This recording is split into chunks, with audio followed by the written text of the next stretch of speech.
अब अगले क्वेश्चन में क्या कह रहा है, a point particle of charge q is located at p along the axis of an electric dipole 1 at a distance r as shown in the figure.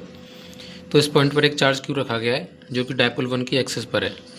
The point p is also on the equatorial plane of a second electric dipole 2 at a distance r। तो यहाँ पे जो distance r था, यहाँ पे भी r distance पर एक और डायपोल रखा हुआ है जिसकी ये इक्वेटोरियल पॉइंट है, और डायपोल के जो चार्ज है अपोजिट वो q और माइनस q, और उनके बीच का डिस्टेंस जो है वो 2a है। तो हमसे कह रहा है सवाल में, for the charge particle p not to experience any net force which of the following correctly describes the situation.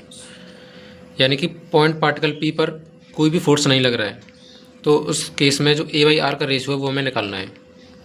अब देखिए ये जो डायपोल है इसकी एक्सिस पर ये रखा हुआ है पॉइंट, ये जो चार्ज है, तो इसकी वजह से जो फोर्स होगा वो इधर की साइड में होगा, अलॉन्ग द एक्सिस होता है।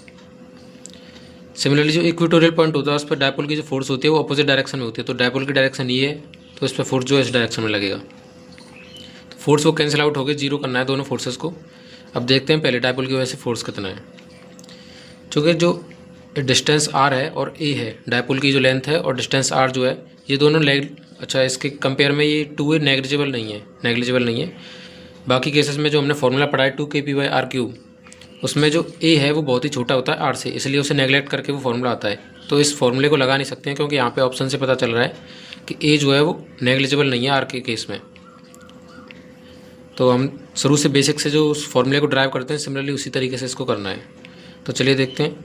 q की वजह से यहाँ पर जो फोर्स होगा वो होगा k अपॉन इससे जो डिस्टेंस है, ये जो डिस्टेंस है ये a है और ये पूरा r है, तो ये डिस्टेंस r माइनस a का होल स्क्वायर। इसकी वजह से फोर्स होगा वो इस साइड में होगा और माइनस q की वजह से इस साइड में होगा। तो नेट फोर्स जो होगा पूरा उस डायपोल की वजह से होगा minus k upon r plus a का होल स्क्वायर। ये इस डायपोल की वजह से नेट फोर्स हो गया। इसे हम इक्विवेलेंट करेंगे इस फोर्स के बराबर, इसे इक्वल में रखेंगे। अब इसकी वजह से जो यहाँ पे फोर्स होगा वो इस डायरेक्शन में होगा, और इसकी वजह से जो फोर्स होगा वो इस डायरेक्शन में होगा। तो अगर इसको मैं एंगल थीटा मान लूँ तो यहाँ पे फोर्स के दो कंपोनेंट हो जाएंगे। अगर इधर फोर्स F लग रही है, ये वाला कंपोनेंट F cos थीटा और ये वाला component F sin theta. Similarly इस फोर्स के भी दो कंपोनेंट हो जाएंगे। सिमिलर ये एंगल भी थीटा ही होगा, ये A और ये R। तो यहाँ पे भी फोर्स का दो कंपोनेंट होंगे, एक इधर की तरफ F sin थीटा और नीचे की तरफ F cos theta. F cos theta और F cos थीटा तो कैंसिल हो जाएंगे। इधर की साइड में रिजल्टेंट फोर्स आएगा 2F sin थीटा। तो पहले F की वैल्यू लिख लेते हैं, वो होगी k अपॉन डिस्टेंस यानी कि r² plus a²। Net force ये तो F की वैल्यू है, नेट फोर्स जो है वो है F sin theta plus F sin theta यानी कि 2F sin थीटा। तो यहाँ पे 2 लिख देते हैं और sin थीटा की वैल्यू हो जाएगी a अपॉन अंडर रूट में r² प्लस a²। अब ये दोनों हमें बराबर दे रखी हैं, तो यहाँ से हमें a/r का रेशियो निकालना है। इक्वेशन बन चुकी है, अब इसको सॉल्व कर लेंगे। k तो दोनों से कट जाएगा कॉमन आगे, तो इस साइड में बचा है 4ra upon r² minus a² का होल स्क्वायर।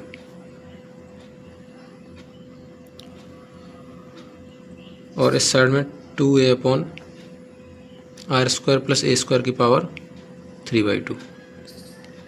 2a से ये 2a कटेगा तो यहाँ पे 2r बचेगा। अब इसको ले आते हैं एक साइड में, यानी r² माइनस a² का whole square upon r² plus a² की power 3/2 into r equals to 2। ये आ गया यहाँ से।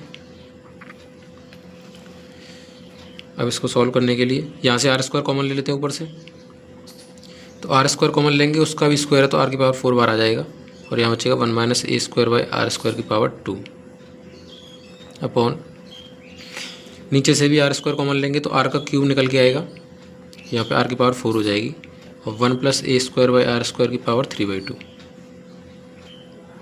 ये इक्वल है 2 के। r की पावर 4 से r की पावर 4 कैंसिल हो जाएगी। अब यहाँ पे 1 माइनस a²/r² की पावर 2 बची, और यहाँ पे 1 प्लस a²/r² की पावर 3/2 बची। तो इसको करने के लिए हमें हिट एंड ट्रायल मेथड लगाना पड़ेगा। मान लीजिए ए बाई आर जो है वो एक्स है, let a by r equals to x. तो ये जो इक्वेशन बनेगी वो होगी 1 माइनस एक्स स्क्वायर का whole square upon 1 plus x square की पावर 3/2। अब इसको वैसे सॉल्व करने जाएंगे तो इसकी डिग्री बहुत ज़्यादा हो जाएगी, तो डायरेक्टली सॉल्व नहीं कर पाएंगे, इसलिए hit and trial method he best रहेगा इसमें।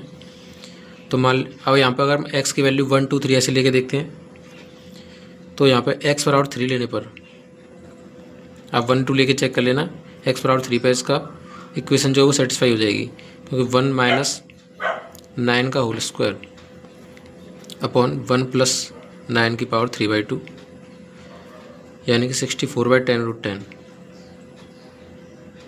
ये ऑलमोस्ट 2 के बराबर ही आ रहा है, यानी कि जो ए बाई आर का रेशियो है वो ऑलमोस्ट 3 के बराबर है।